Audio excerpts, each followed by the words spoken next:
শুধু পড়াশোনাই শিখলে হয় না, এর সাথে সাথে এক্সট্রা কোয়ালিফিকেশান শিখতে হয়। এক্সট্রা কোয়ালিফিকেশান হচ্ছে তেল মারা। বস যা বলবে সঙ্গে সঙ্গে হ্যাঁ স্যার, না স্যার, ইয়েস স্যার, এইসব জানতে হবে। স্যারের বিরুদ্ধে কথা বলা যাবে না। স্যার যা বলবে হ্যাঁ স্যার করতাছি, হ্যাঁ স্যার আনতাছি, মাথা কাজ করতে হবে, দৌড়াইতে হবে, স্যারের পিছনে থাকতে হবে।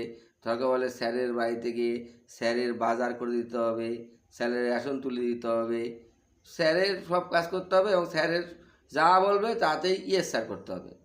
তাই হলো এটা হলো এক্সট্রা কোয়ালিফিকেশান। আর এক্সট্রা কোয়ালিফিকেশান হচ্ছে চুরিবিদ্যা।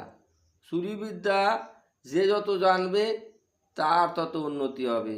পড়াশোনার সাথে সাথে এই দুটো বিদ্যা খুবই জরুরি মানুষের।